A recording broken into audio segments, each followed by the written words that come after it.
We left off on the Children's Corner, and eventually the show went to network. Can you tell me about that? Well, it seems that a producer from NBC came to see Ben Spock, who was doing a program on WQED called Parents and Dr. Spock. And while she was waiting for that program to come on, she was sitting in the lobby and watching the set, and all of a sudden the Children's Corner came on. And she looked at it and she said, I think that's something that NBC might be interested in. Her name was Doris Ann, and she was head of religious programming for NBC. And so she presented it to the network, and they asked if we would come and replace Paul Winchell and Jerry Mahoney for the 4 weeks that they would be on vacation that summer. And so Josie and I flew to New York and had meetings with all of these people, and the only suggestion that they made was that we have larger puppets. Our puppets were quite small. And so we said, well, we don't know how to do that. And they said, we'll have them made for you. And so they had a puppet maker talk with us, and that's when these larger puppets were made, and they were made for NBC's Saturday morning program. Oh, well, for sure. And so we went over and did those 4 programs, and the response was so great that when Winchell and Mahoney came back to do their regular program, they said, well, we'd like you to do one too. Now, we did, I don't know how many weeks we did that. Long time, year or so. We would do the Children's Corner all week long, and then on Friday we would fly to New York, have a production meeting, do this program Saturday morning, fly back and do the, in other words, we did 6 programs a week. Well, that must have been grueling. 5 of them were an hour each, and the 6th one was a half hour. How did you pick the theme of the network program? Well, we just talked. So you know, the way it was before. I mean, it was just amazing that you could go on the air and have such an easy dialogue. And on that program, I definitely was never seen. It was Josie and the Puppets. But Frances Horwich was head of children's programming then at NBC, and she had a program called Ding Dong School. And I remember her saying, you know, the days of children's programming here are limited, so don't be surprised if somebody says, we don't want you anymore. Well, we were called a couple weeks later to the office of one of the vice presidents, and I remember this so clearly because I thought it was so bizarre. He said, you all have done very well with the Children's Corner on Saturday morning. I must say, though, that my child is so invested in that program, I figure that it can't be for the masses. And so that was his way of saying, you finish out this contract and not come back. But you know, one thing led to another, and it all worked out the way it was supposed to. Now, you talked about back at QED, Dr. Spock had a show. Did you deal with him at all?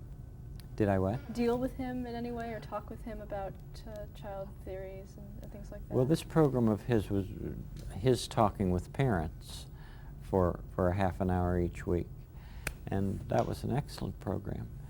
Dr. Spock was the medical director of the place where I did my practical work, the Arsenal Family and Children's Center.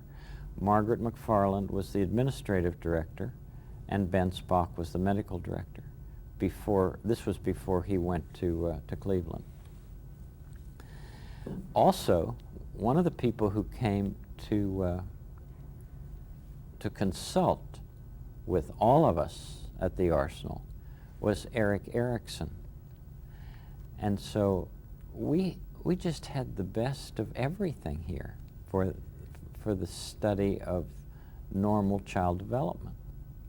I was, I was just at the right place at the very right time, and every year that went on, I knew that the decision to leave New York and to come to Pittsburgh and launch into this place that nobody had ever heard of was absolutely the correct one for me. It gave me a chance to use all the talents that I had ever been given. I loved children, I loved drama, I loved music, I loved whimsy, I loved puppetry. I mean, all of this. And when I talked with Margaret, and Margaret McFarland then became our chief psychological consultant, and I worked with her every week, at least 3 times a month, on scripts and lyrics and everything that I produced. And she would just tell me stories about children, and that's how she taught us. But what was I going to say about Margaret? At any rate, we developed all of these programs, and I wish I could rewind that tape for just about a minute and try to find my train of thought. Well, I'm glad you all had a good lunch. I had a little bit of a rest. It's hard to talk about yourself. I mean, I'd much rather talk about you all. Well, we really appreciate that you're doing this. How long did the show last, the Children's Corner? Children's Corner was on for about 8 years. Okay. And why did it go off the air in Pittsburgh? Well, when I went to Canada and Josie had so many commercial commitments, when I came back, the people wanted us to make an expanded version of the Canadian Mr. Rogers, and that's when Mr. Rogers' Neighborhood began. And there were times that Josie came as a guest, but it wasn't like the old days at all, because Josie went then to South Carolina to do a program on her own called Wheeee, W-H-E-E-E-E. And you'll probably talk with her about that. But she linked up with Rick Seeback there, who I think did the puppet work for her in South Carolina. And he now produces some of the most wonderfully whimsical programs here at WQED that are beginning to go over the network. The latest one was about amusement parks all over the country. And the one before that was the hot dog show. And Rick has this great facility, this wonderful ability to talk with people, real people, out in the field, and they'll tell him these fabulous stories about the kind of hot dog that they like the best, or what amusement parks, and somehow people trust him so much that they give him their memories. But Josie's worked with a lot of different people. In fact, she worked with Johnny Costa, who was our musical director, and he played a part. He did the music for her. This was down at KDKA. But he also played the part of Indian Mary. And he dressed up as a Native American and smoked a cigar, never said a word on the program. But he got to be very popular. Well, now Johnny is a whole program in himself, He's one of the great jazz musicians of the world. And for him to loan us his talent all those years, we had a wonderful relationship. I really respected him. Well, before we go on to Mr. Rogers, one last question about the Children's Corner. What is your favorite memory of the show, of a particular scene or something that you did that you're very proud of on that show? It's so hard to think of isolated moments. I think of one day when Josie came from KDKA, and she was really upset. I don't know what had happened. You know, things can happen in commercial television that maybe they don't happen so much in public broadcasting. At any rate, she came in. Ernie Coombs had started the program, and she came in and she just said to Daniel, "I am so upset." And Daniel just said, "Well, you just tell me about it," you know, and she just bared her soul to him.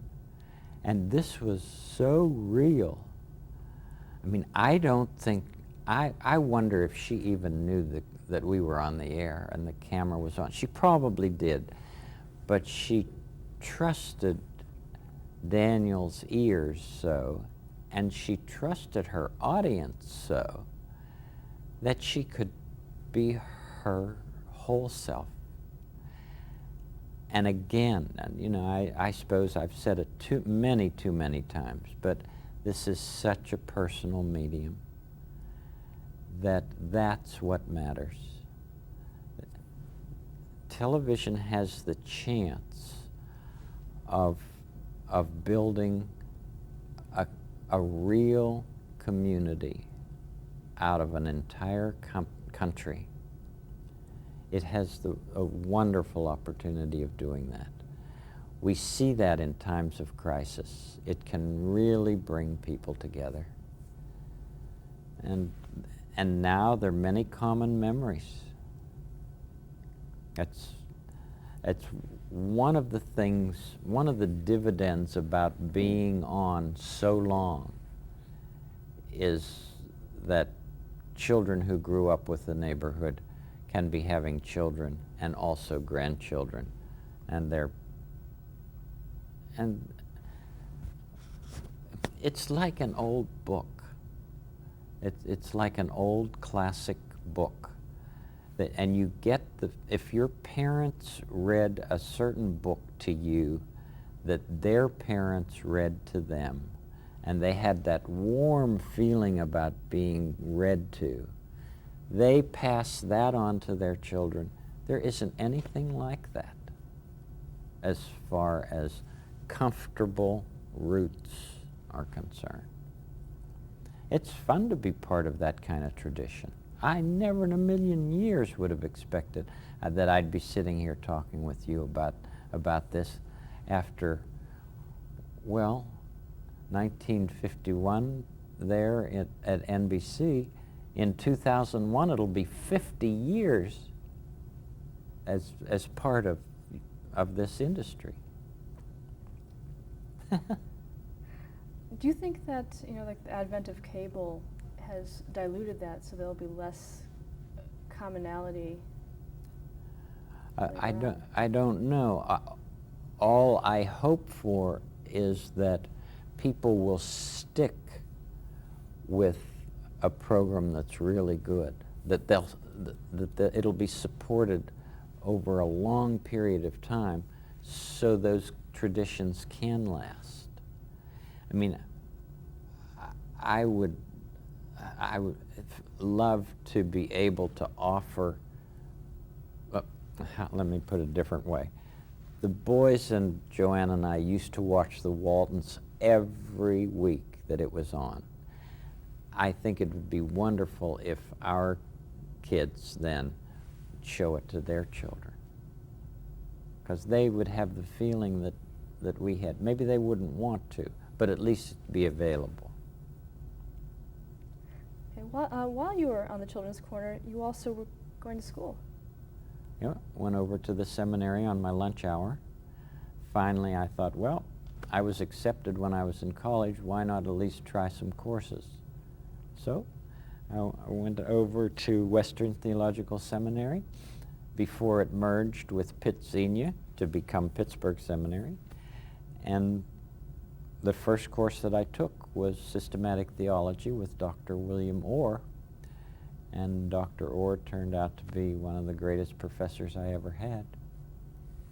And that was the beginning of the seminary training, and it took me 8 years, but I finally finished. Talk a little bit about Dr. Orr. What did he give to you?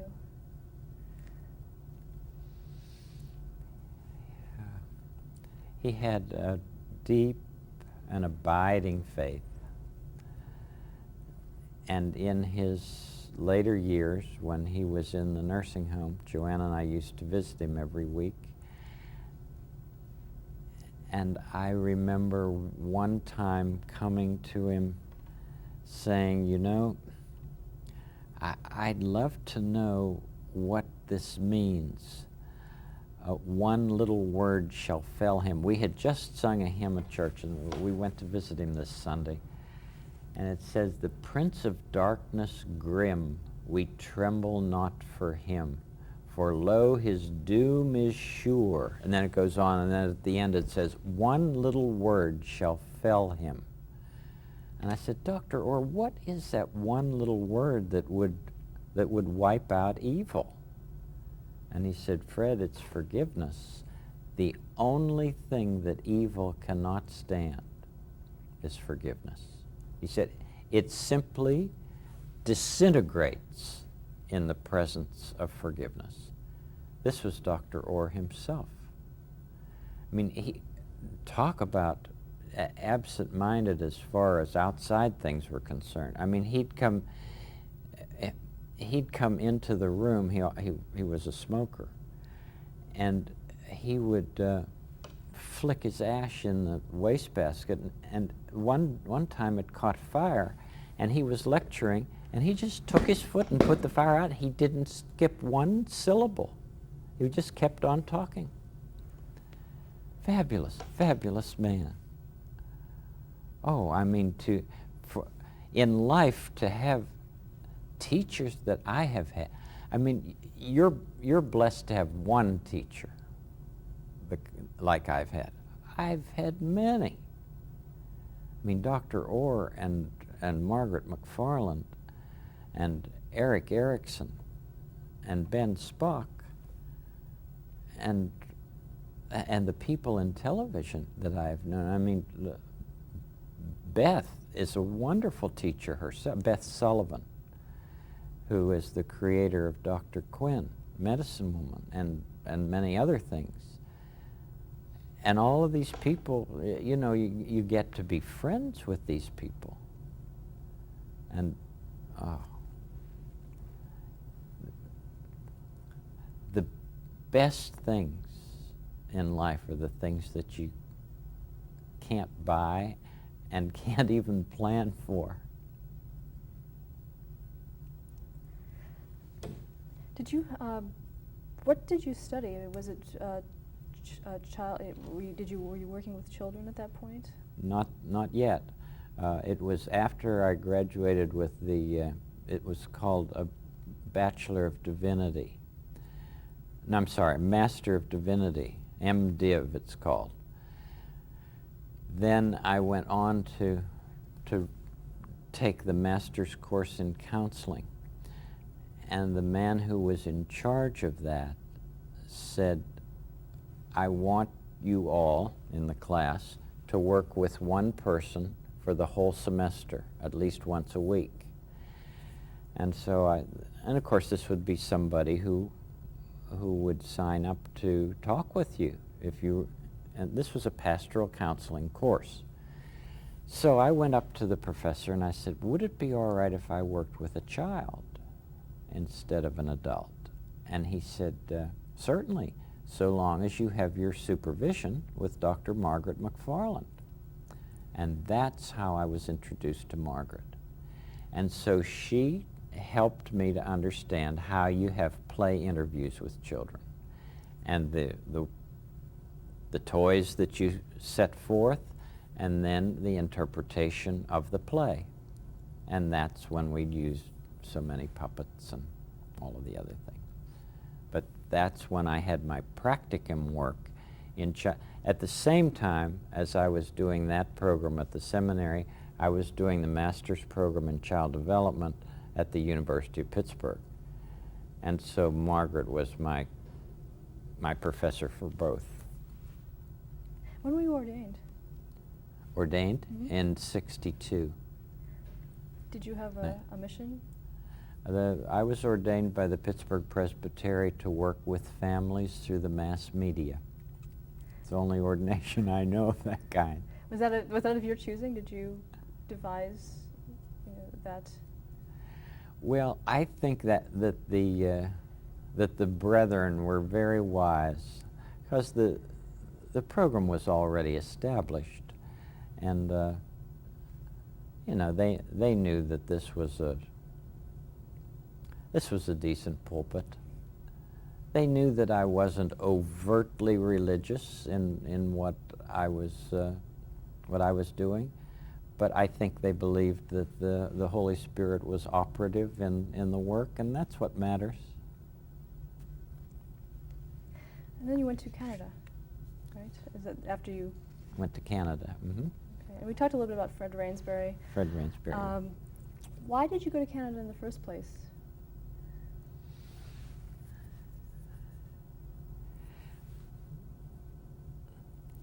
When I graduated from the seminary,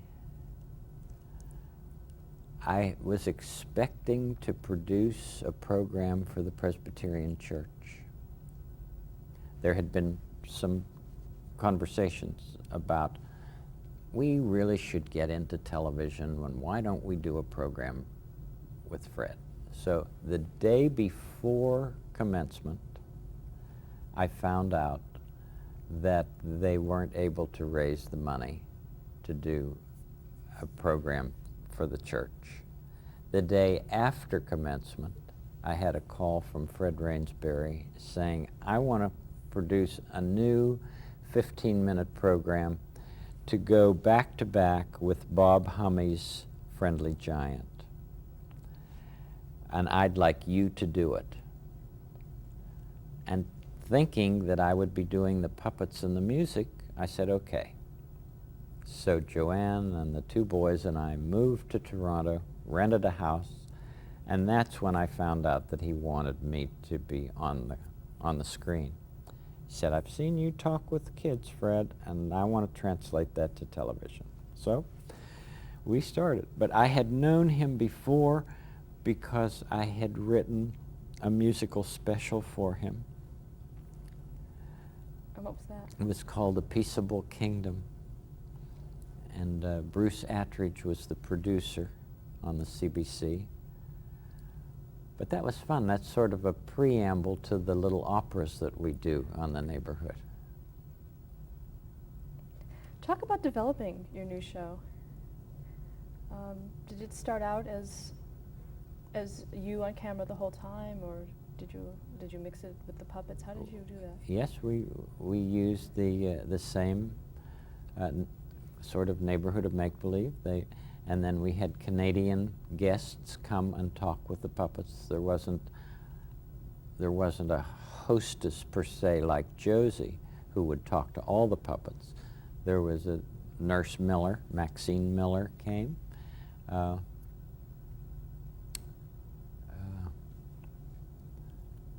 Bly, Alan Bly.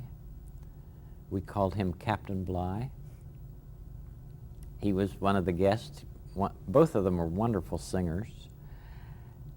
Alan went on to produce the Smothers Brothers program. So he then became, this was years later, but he then became part of the Hollywood scene. But when he was in Canada, he was an actor. There were a lot of different people, and of course Ernie Coombs was the assistant puppeteer. Was he the only one that came with you? Yes. Toronto? Mm-hmm. We had a very nice year in Toronto. Joanne and I liked the people a lot, and it was a tough decision. And I had nothing to come back to in broadcasting, but I did have a job to come back to in the church. I was and I was going to be in charge of the educational program of the United Oakland Ministry. And once I got back, a friend from a department store said, you know, I'd love to do just a few programs at Christmas time. This was Joseph Horn Company. Would you consider just a few programs? I said, oh, I think we can do it. You know, just a few. And so we did that on Channel 4 here. It was the first time that first and last time that I've ever done any commercials. And was it King Friday or somebody that, we must ask Joe Negri because he was musical director out there. And there was something that the king said, yes, it's very, very good. It had something to do with some sweet cookie or something. And he said, very, very good. But that's the only commercial I think that I've ever done. Why is that? Oh, I don't, I'm just very grateful that I haven't had to do commercials. I'm so concerned about, particularly about selling things to children. I would never have done it on my own. I mean, I would have said, I'm going home if they said that it had to be Fred who did it. But King Friday set aside his crown that day and did very, very good. No, I disapprove of hosts of children's programming pitching anything because they're to be trusted by the children and they're not to use that trust to be hucksters. Tell me, how did the name Mr. Rogers begin? As far as that was the name of the show. That was Fred Rainsbury. I had nothing to do with it. He said, well, call it Mr. Rogers. And he said, and let's make it all one word. And so it started out Misterogers. That was the Canadian name. And when we came back here, and finally PBS said, you know, we've got 5 stations that want children's programs. If you're able to get the rights of your Neighborhood of Make-Believe segments from the Canadian programs, then why don't you make a full half hour and insert that Neighborhood of Make-Believe in it? And so that's what we did with the first 100 programs. We used the Canadian Neighborhood of Make-Believe, and I was on camera for the beginning and the end, and had reality. We expanded the reality segments. That's how those first 100 programs for Eastern Educational Network, EEN, that's how it began. Okay, let's stop there to change the tape.